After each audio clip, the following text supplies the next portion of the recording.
thought we'd just take a quick look at brushstrokes this morning.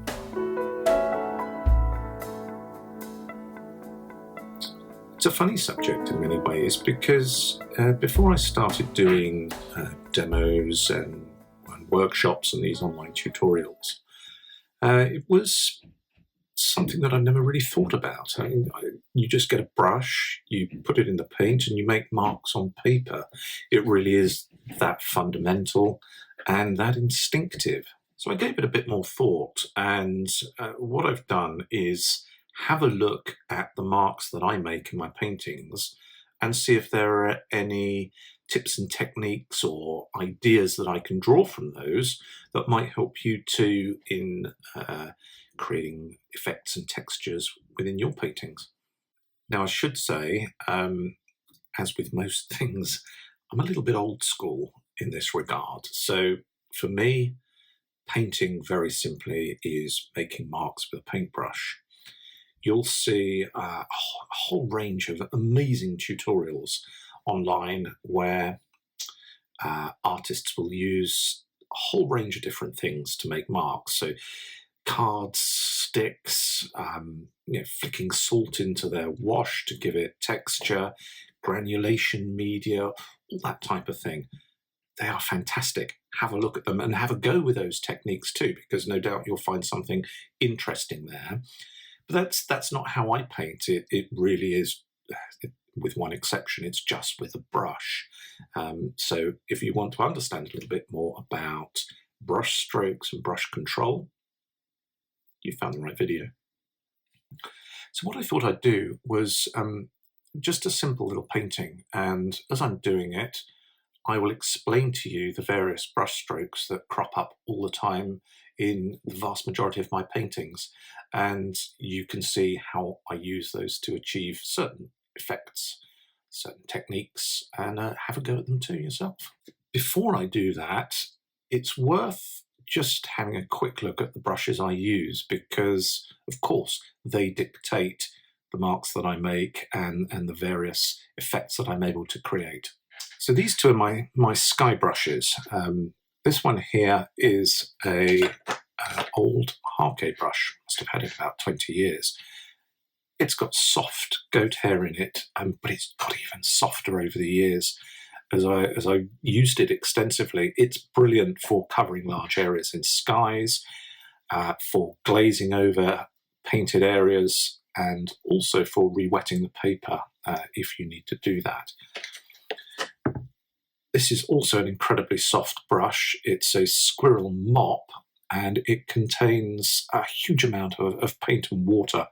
So again, it's brilliant for skies, but it comes to a wonderfully sharp point as well. So I can use this for a number of effects that I can't get necessarily with the Harke brush. Sable brushes, I would say they are the workhorse of my paintings, and they're incredibly versatile. They hold huge amounts of paint. They've got a beautiful point to them, as you can see. They snap back to a point really quickly, and they enable you to cover wide areas and then go into small areas, and you can capture a lot of detail without having to change your brush. They've got what I call a nice belly to them. You can see that there. And that's really, really good for getting broken dry brush effects on the paper too. So these are fantastic. These are really, really versatile. Make sure though that you never throw away your old ones. These are old Sable brushes. I've had these for years. As you can see, the points have gone, but they're beautifully soft. They're wonderful for middle distance areas of trees, fields, rock faces, where you're not going to need the accuracy of a point so much, but the softness and the water or the paint holding qualities are superb. Never get rid of these. Even if the paint starts chipping off the handle like this, doesn't matter. Let the whole thing peel off, it still works the same way.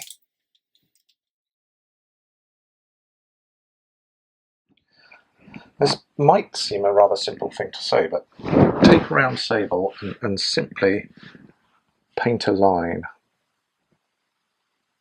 You can see as I'm doing that, I'm pressing the brush into the paper, pulling it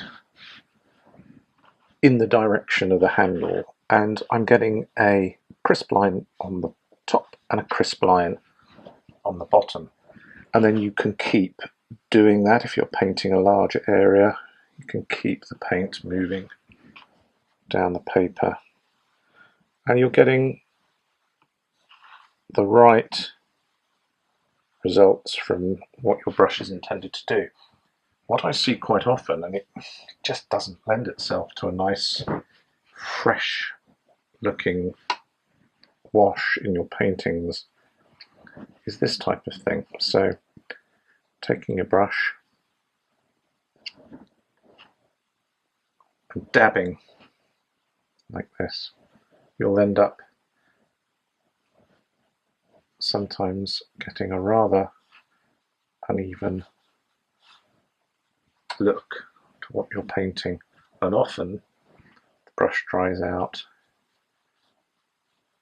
and it can cause problems. So paint like that, not like that. But also understand that the way that the tip behaves on your round brush is different to the belly of the brush. So if I paint along this way, perpendicular to the handle, the tip is going to give me a crisp edge at the top. You'll notice that at the bottom edge it starts to break up. Just useful to keep in mind, because you can achieve different effects just simply by changing the orientation of the brush. The way that you hold your brush will also have a significant effect on what type of results you achieve. If I hold it down here as if I'm signing a legal document, then that's good for detail. I can get a lot of precision by painting that way. And sometimes you need that. That's not a bad thing to practice, and it's very useful if you like to include some detail in your paintings. However, I would say for the vast majority of my work, I don't use the brush like that. I hold it at the end here, particularly for landscapes, and use the tip of the brush and the side of the brush, because then you can achieve nice textures like this, broken areas.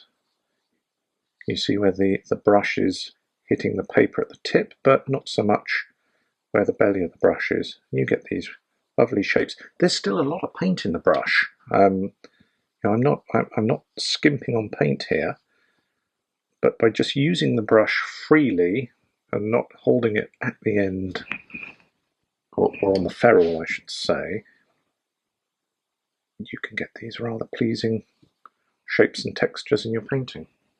Okay, now sticking with round sable, let's talk a little bit about dry brushing, because it's rather misunderstood. In fact, it's possibly misnamed. I've got a full brush of paint here. You can see as I paint a line,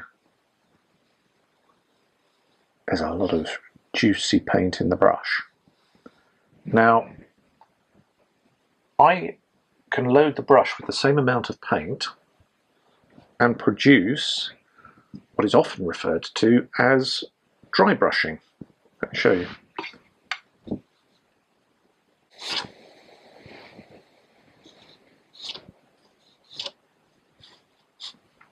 And it's really not so much to do with how much paint is in the brush, how wet or dry it is the speed that you move it over the surface and the nature of the surface as well. So see, this works better on rough paper. This is really wet, but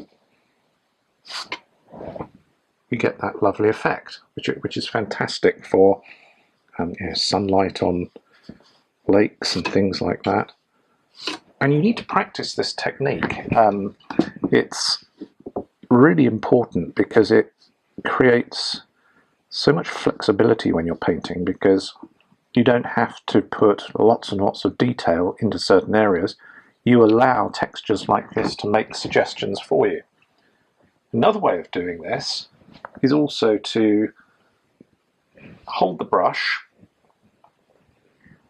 that way and only use the belly of the brush. So I can let my fingers rest on the paper and the brush is just above it, then tilt it down and just skim it across the paper, and particularly with a piece of rough paper this becomes easier. And we call it dry brush, but you can see here that as I've put this paint down on the paper, it's staying wet for a decent amount of time. I can work into areas of this if I need to without having a problem. So should it be called dry brush? I wonder. Of course, I can take the vast majority of paint out of the brush, and it will still allow me to get those type of results. Perhaps a little more even. But this is drying up on me ever so quickly, so it becomes difficult to continue working with it. Nevertheless, whether we call it dry brush, wet brush, fast brush, whatever, doesn't really matter too much. The point is, have a go at this, because it isn't that easy. I remember when I was learning how to do this, I'd see people doing it. I'd think, oh yeah, that looks really straightforward. It isn't. You need to get a piece of paper like this. You need to practice using different parts of a round brush, achieving these type of effects that work perfectly. For a tree, that straight away we've got a tree.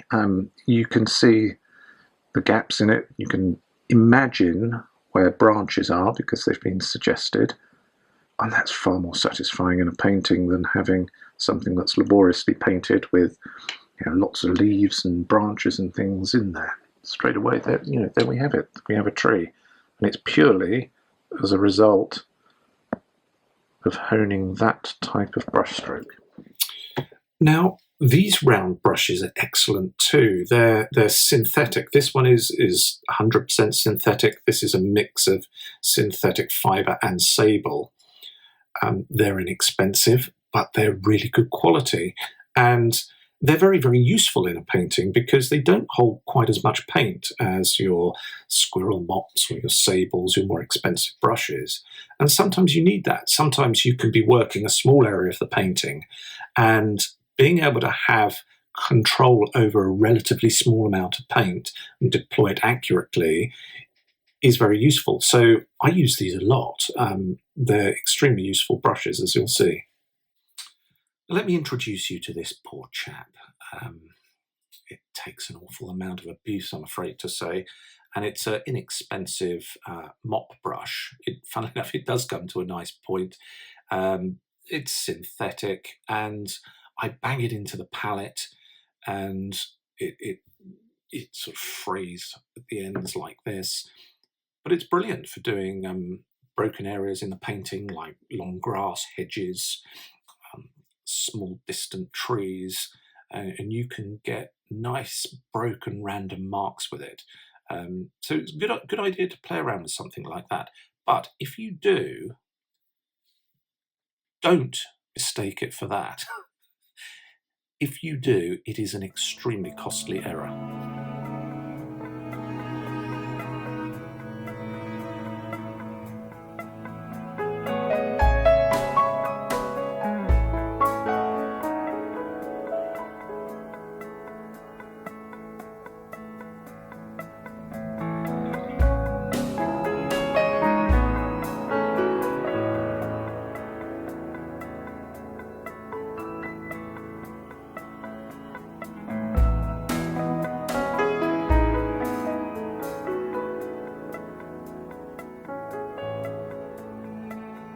Now, this is the only non-brush tool that I tend to use. It's a oil painting or acrylic painting palette knife, It's very flexible, and I use it sometimes for smattering.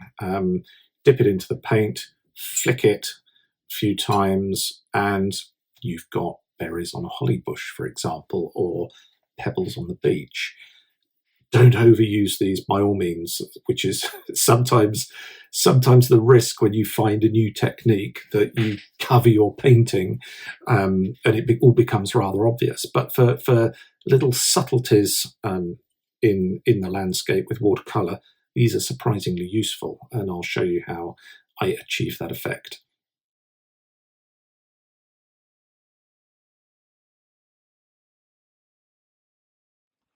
So I'm going to paint a simple estuary scene here, and I've got sunlight coming in from the left hand side here. It's going to be evening.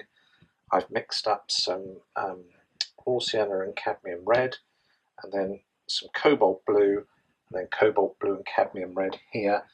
That will give me enough to get started on the sky, and for that, this is where the Arcade brush comes in. What I'm going to do first of all is just wet the paper and paint into that. It just allows the colours to merge together nicely. In we go with the raw sienna mix. I'm having it on this side of the sky here. The sun's coming in this direction. Then I want to change up to this nice warm grey, which is cadmium red and cobalt blue, and then go into cobalt blue and let that all run together. Come down over the top of that hill there.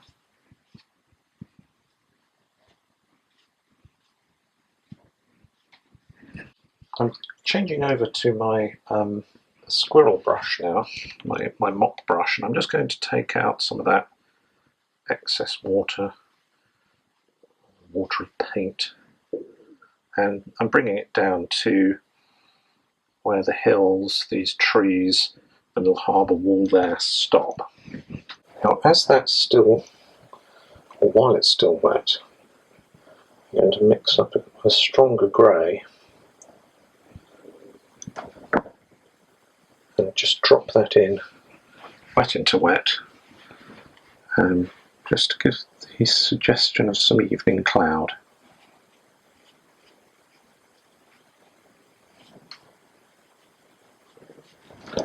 And then as it comes this way, that mix is going to get a lot warmer, and so I will go into my raw sienna cadmium red and paint the underside of these clouds, which will just be catching the evening sun. And up there too.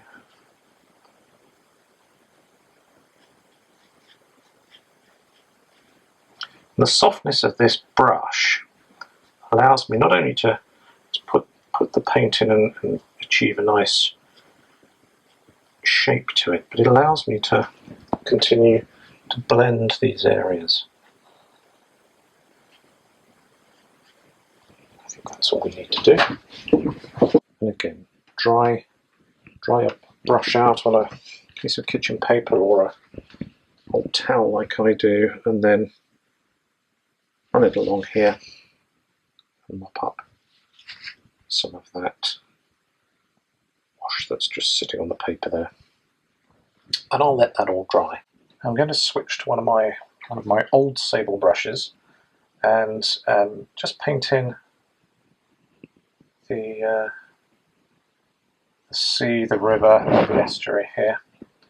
And I'm going to want some cooler blue for this side, and then I want it to be just a little bit warmer as we come over towards the sunlit area. So I will allow some cadmium red just to run into that too. And what I want to do here is use that technique that we talked about, dry brushing, so that I have some sparkle on the water. I'm going to start on this side. I want to make sure I just miss that side of the boat there, which is going to be sunlit. This side doesn't matter so much because it's in shade. I'm going to start here. I don't want it everywhere, I just want a sense that the light in some places is catching the surface. It's getting a bit warmer as we come over here. I can say go into the shadow side of the boat, that doesn't matter. And then around here, I'm going to almost fade this out to in that shadow to just clear, or just plain paper, just the white paper here, because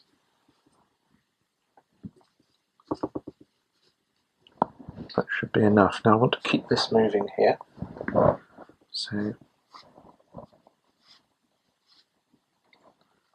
let's come back in to this area here. Again, same sort of technique, going around that marker buoy there.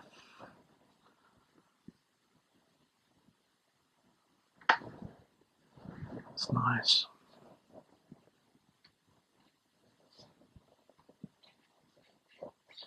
Keep it quite broken through this part here. It will give a nice shine and a nice contrast to the areas of exposed riverbank there. And then we'll finish off in the foreground with it being just a little bit darker.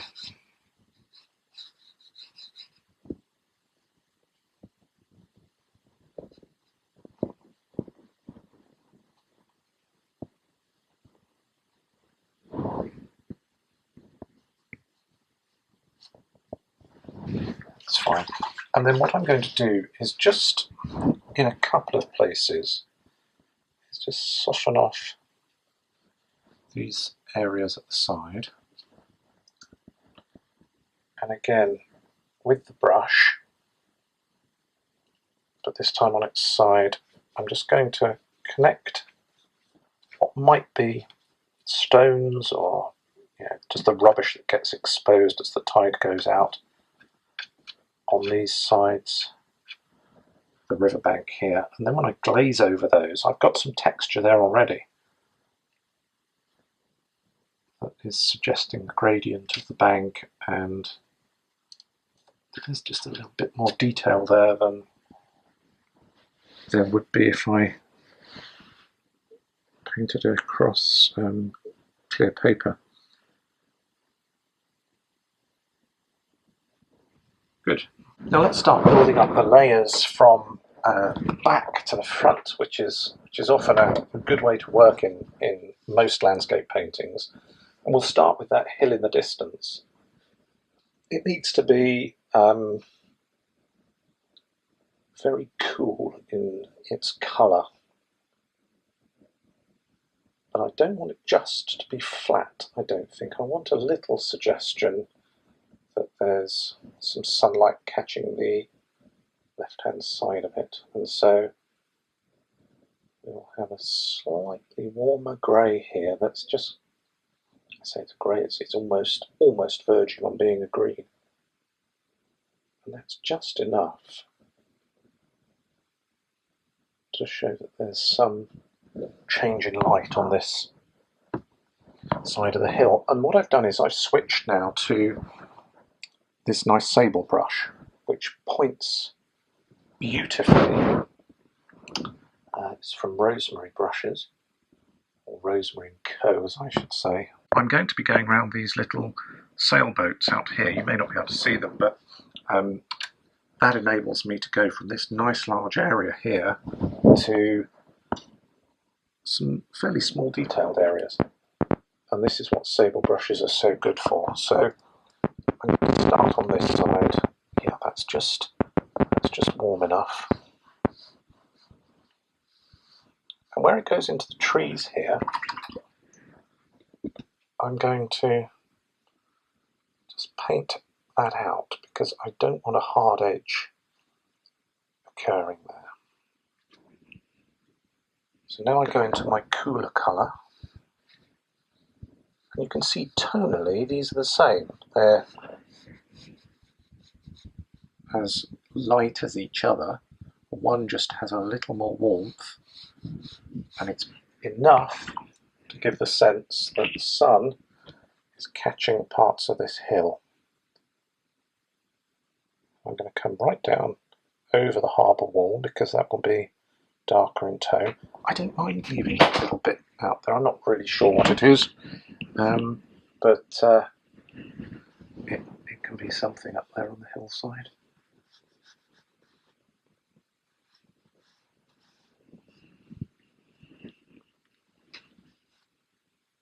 Let's come round the top of the boat there because the sun would be catching the top of its little cabin area.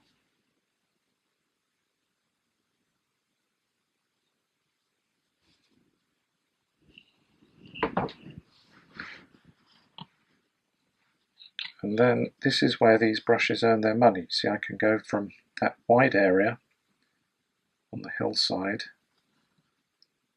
to a little detail. You can see now I've come down the brush handle. It helps me to achieve a greater sense of accuracy with my brush strokes.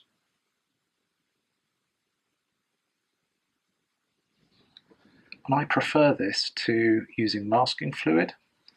I prefer it to using titanium white. I do use both of those from time to time in my paintings, but generally speaking, ideally, I like painting around it. You get a slightly more natural edge. And furthermore, it helps you to practice your brush control. Next, I want to put this area of middle distance trees in, and again, similar thing here. I want to keep it in the middle distance, and so tonally, there's not going to be too much difference between sunlit and shadow areas, but they will all be getting progressively stronger. And again, I want to paint all this area here really in one go. I don't want to stop and let bits dry and then start fiddling around. So let's make sure that we have plenty of paint mixed up and ready to go. A stronger sunlit colour, that's our raw sienna, and cobalt blue. It's still relatively cool. You wouldn't look at that saying, oh, that's a really warm sunlit green. And then we'll just crank up the shadow colour a little bit stronger too. That's getting closer to what I want. Perfect. I think what might be nice is just to have a little bit of sun catching the edge of the church tower there. So let's keep that in mind and have something ready to jump into if I need it. Again, I don't want it to be too obvious, otherwise it'll just bring that area a bit too far forward. Now, still going with the round sable here, as you can see, I mean, this is a relatively small painting, and this isn't a particularly large area, but use the largest brush you can for these areas because you get more paint down. There's a richness and a freshness in your washes if you can do that. So let's start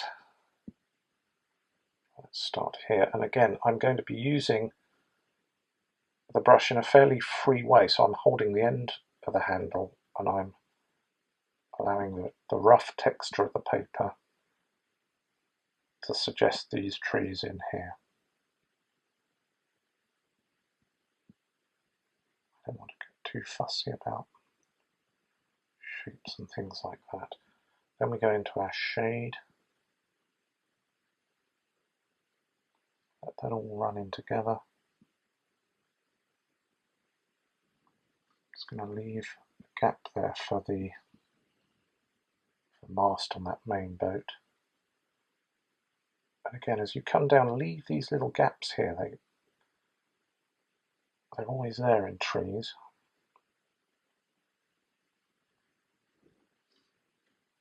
And then let's finish off reasonably dark at the bottom here,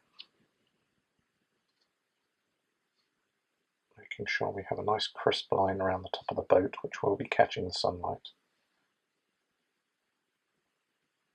And in contrast to the water there.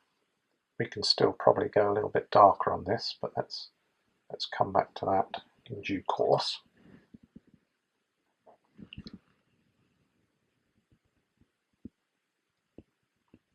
A little more sunlit area here, into the shadow.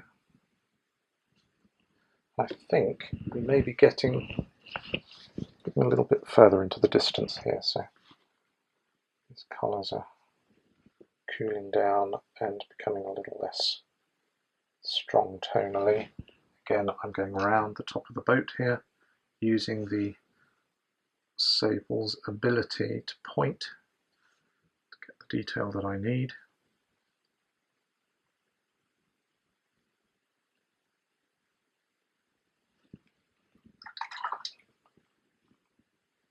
Now I'm going to my warm colour that I wanted on the side of the church tower. It's too strong.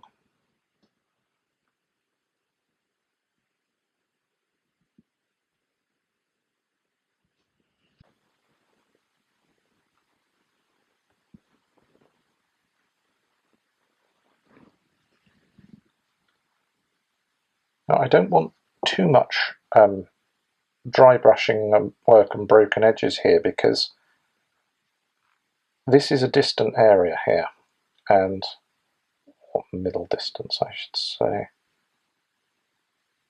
And dry brushing, while it's quite a random process, it does suggest detail and texture. I don't really want too much detail here. Now this is just drying off at the bottom, so I'm going to use one of my synthetic brushes here that don't hold too much paint, and I'm going to mix a very dark shadow colour on the palette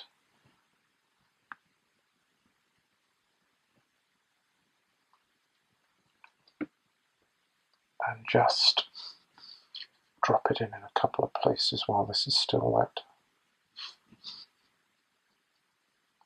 I don't want to do too much of this though, because it is a distance away. Perhaps something around the top of the boat there would give a nice contrast. So let's just break that up. That's all sitting in the shade of that tree. We'll come along the top of the boat here, move around it. One of the things that's good to practice, and it's a technique honed by Chinese calligraphers, is on your palette to roll the brush in your fingers and also on the paper as well, and it encourages you to keep a point on your brush or to get it back if it's just completely gone. There's another little harbour building here, and then you've got all the mess and old boats and things that sit on the top of harbour walls. Let's just indicate them in there, and you know, your mind will make up exactly what that is. I'm just going to change up the colour here. Again, I don't want this to be a sort of slab of all one colour. That never looks good in a painting. Give it a bit of variety. I'm introducing some yellow here, a little bit of red, and so this will take on a slightly warmer browner look to it as it extends across here.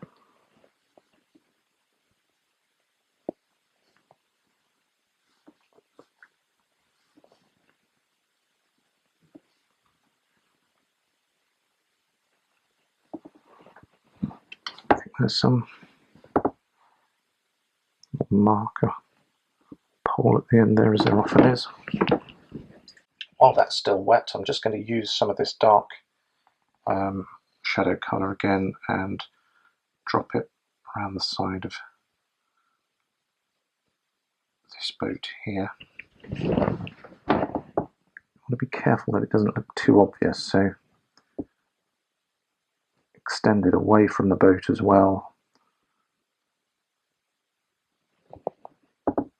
Drop a bit here. Harbour walls damper. Perfect. Now let's deal with the riverbank area, or the mud flats on this side. Also on this side of the little rivulet or estuary, if you like.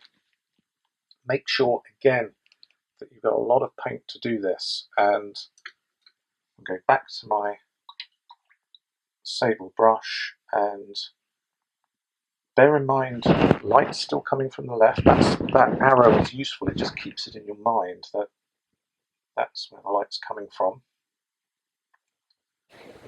And then plenty of this shadow colour. Put these in using the brush in a pretty traditional fashion. I'm going to be using the tip of the brush. I'm going to be using the side of the brush. I'm getting a range of different brush strokes. And as you can see, I can go down as fine as I need to.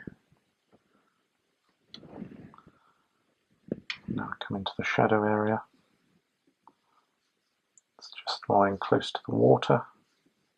It helps to suggest the gradient of the riverbank or the mud flats.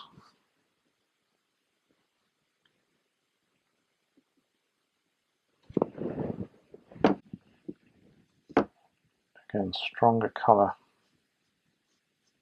over the top here, where it lies just underneath the boat. And I want to keep some little flecks of white here, so I'm now using the brush in a different fashion. You can see it's tilted on its side, and I'm just allowing it to hit and miss in places. That's important, as you'll see shortly. I'm returning to the Harke brush because I just want to put a glaze over the bottom half of the painting, just to help enhance that feel of evening sun. And I've got a very pale wash here, and what I don't want to do is paint too heavily, because I will start to disturb certainly some of these darks that I've already put down. And this is where old brushes like this Harke are perfect, because it's so soft, it holds a lot of water, and I can just go very softly over this area here. And what I'm doing effectively is changing my white areas to this pale orange colour. As you can see, I'm constantly loading the brush, because the last thing you want to be doing is scrubbing across here with a brush that hasn't got much dilute paint in it. Otherwise you will start softening some of these areas underneath.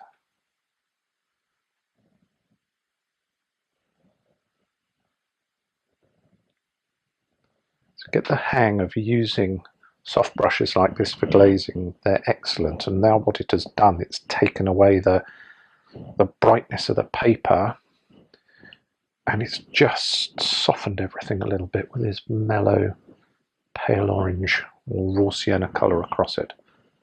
While it's wet, I'm just going to drop in some stronger sunlit colours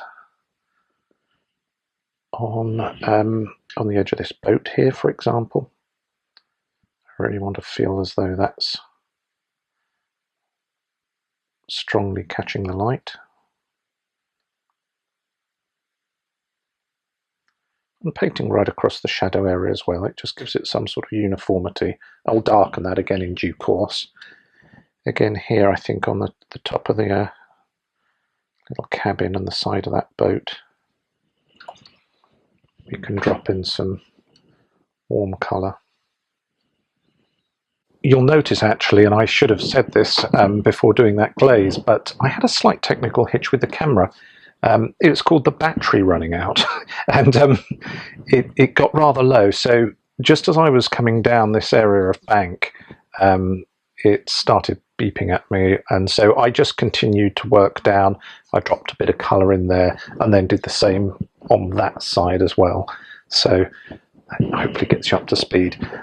Now this has dried, what I'm going to do is start to define some of the foreground shapes here, and I've switched over to this synthetic round brush, which is perfect for these type of areas.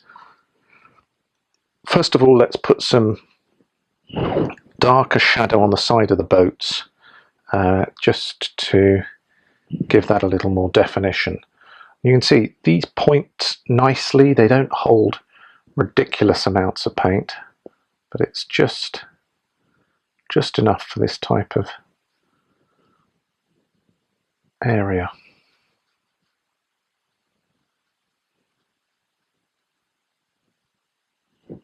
We'll do the same over here.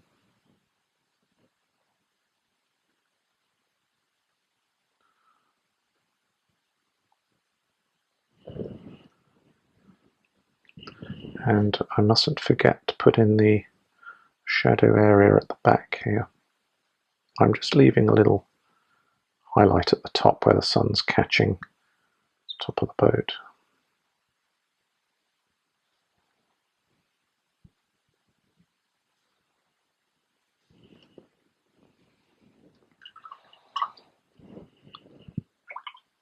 Then what I'm going to do is just wet the side of the boat here.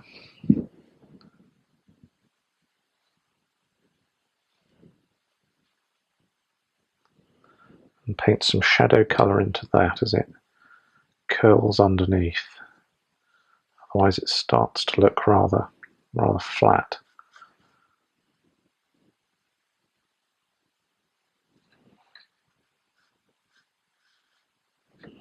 And then I'm going to get darker again. A bit too much red there, never mind. We'll use that later, no doubt. So I'm going to get cooler here and darker. I'm not worried really about going down onto the top of that area of mudflat, because what I want to do is connect the boat to it. The deep shadow, I'm using the same brush here, but it'll run somewhere along here, down the edge towards that marker buoy, and then with a damp brush, it's got very little water in it because we don't want it running back into there. I'll just soften that off, drag it down the bank, and that connects the boat really nicely with the bank. And as that starts to dry up as well, I can make it even darker. Let's just vary that edge slightly by dropping in some very dark paint where the boat meets the shore side. We might be able to do the same here, although yeah, that's still wet, so I'd forgotten about that. That's good. I can connect that in as well. It's not running all the way up in, but we can sort that out.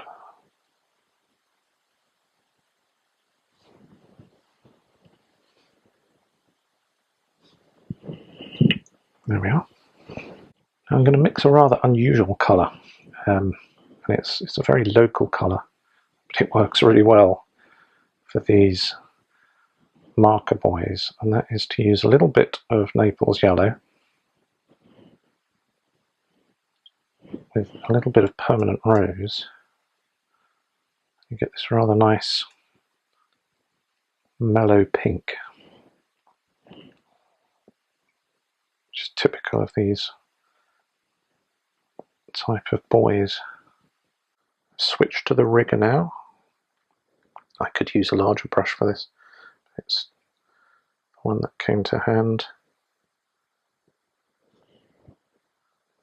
We'll put a little suggestion of that here as well as a reflection.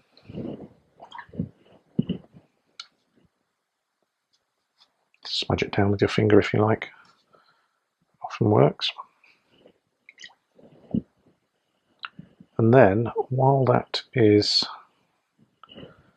still wet, again, let's put a shadow falling on this side of it and into the back and the underneath of it. Let's get rid of that white mark as well. There we are.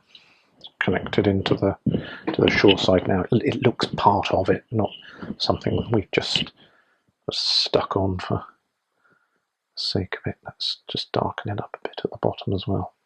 I'm going to do a couple of things on here that I wouldn't normally do in this painting, but it serves the purpose of demonstrating some rigger brush strokes. I'm going to suggest a couple of trees in here. It doesn't really need them, so you'll have to bear with me. It will slightly affect the look of the painting. I'm going to just mix a little bit of burnt sienna in with some cobalt blue. And you'll see that by using the rigger on its side, so more of these hairs are coming into contact with the paper, I can start off with quite a wide stroke, and then by easing off the pressure and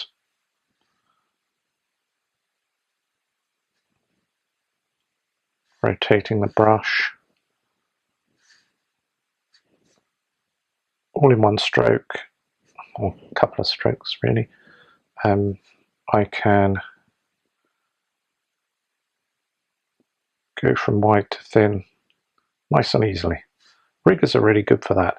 Another example of this, again, I wouldn't normally put this in the painting, but I will show it to you anyway.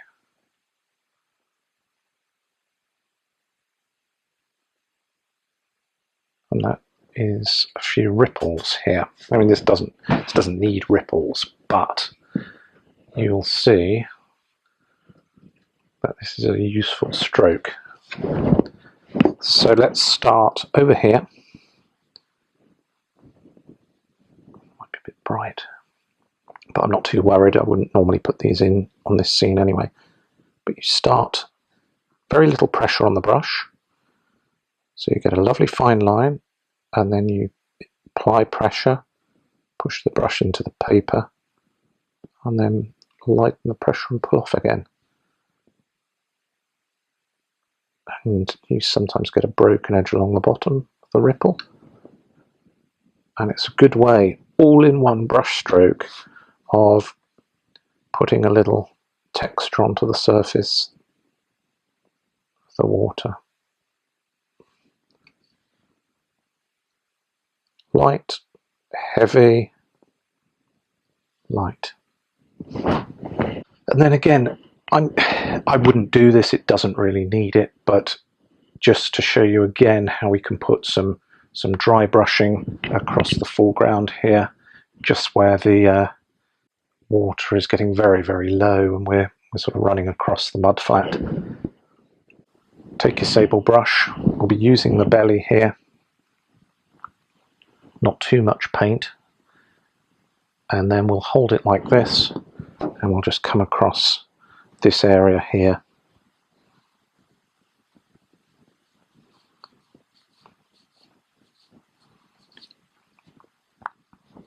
Now we've just got some suggestion of the estuary, mud underneath, all coming through the water. Soften it off here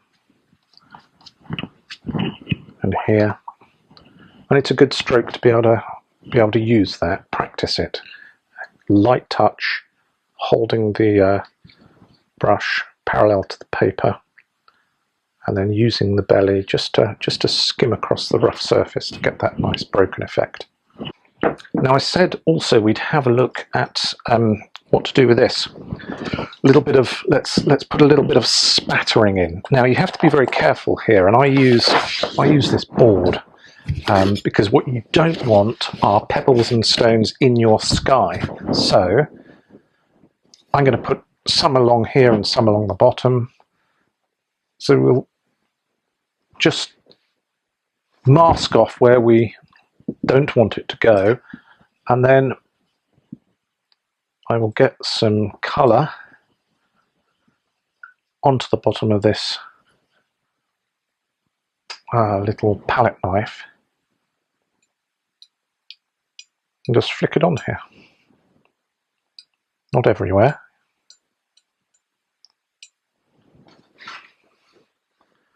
I might have a couple more,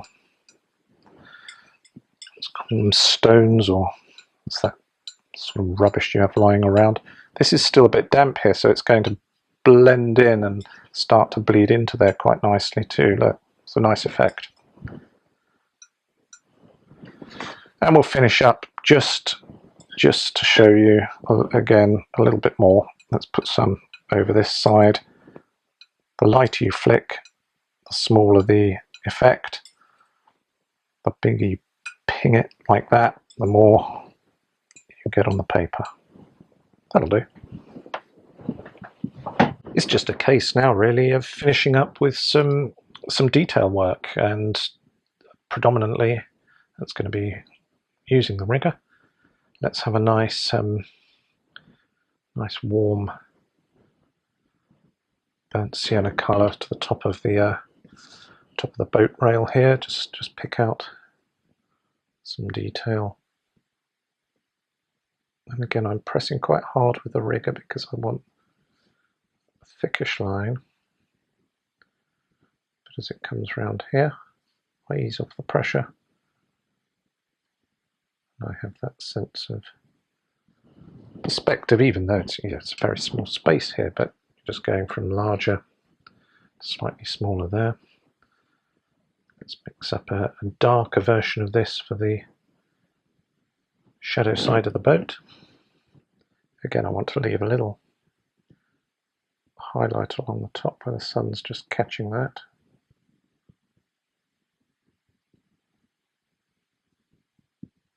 The same will be running around the back of the boat here.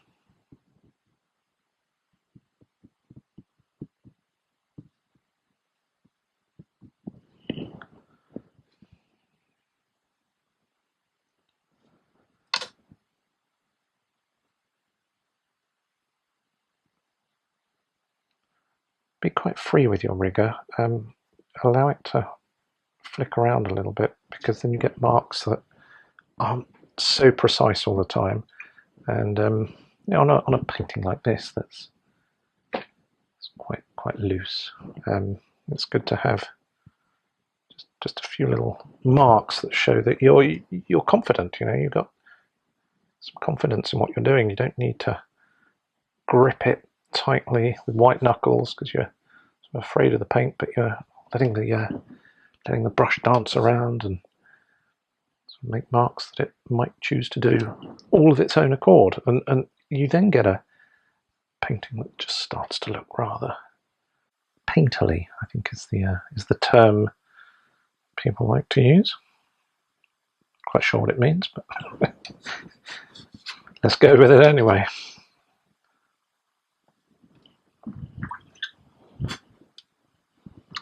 Enough of that. Let's put a bit of detail on the other boat here. Not too much left to do really. Let's put the masts in. They need to go in. Again, back to the rigger.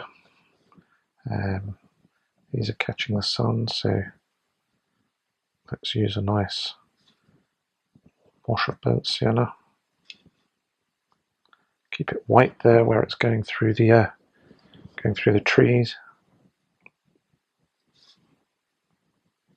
I'm going to pick up some Payne's grey, some burnt sienna, get one of those nice dark mixes, drop some in here at the front of the boat.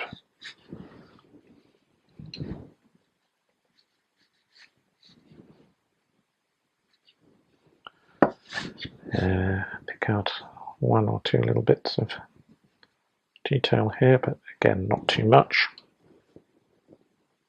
A few shadows behind the stones and rocks, and assorted rubbish that lies on the estuary bank. A couple of ropes just dragging through the water here.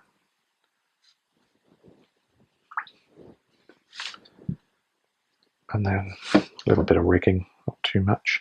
Again, use your rigger with confidence. Don't try and draw a nice tight line here.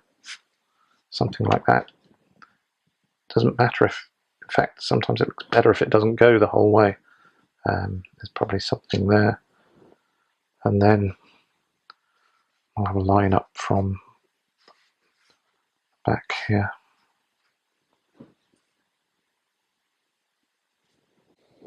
I'm just going to put a little bit of shade on the side of the church. There we are. We've probably got a bit of rope coming off here, actually. Do you know what? I think that's good enough. So there we are. The tapes are off. Look, it's by no means a masterpiece, but it's a bit of fun, and hopefully you've been able to see a number of different brushstrokes being used here that you might want to incorporate in your own painting and your own style too. So we've used the harke and the squirrel mop to do a large area of sky.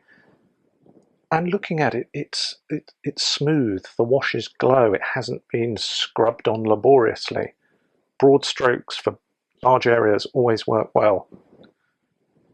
We've been using the round Sable Brush to get these nice broken areas by using it on its side like this, using the belly of the brush. We've used its nice fine point to describe areas on the harbour wall and the boats. We've used the synthetic brushes as well. We've even had a little go at flicking with the palette knife.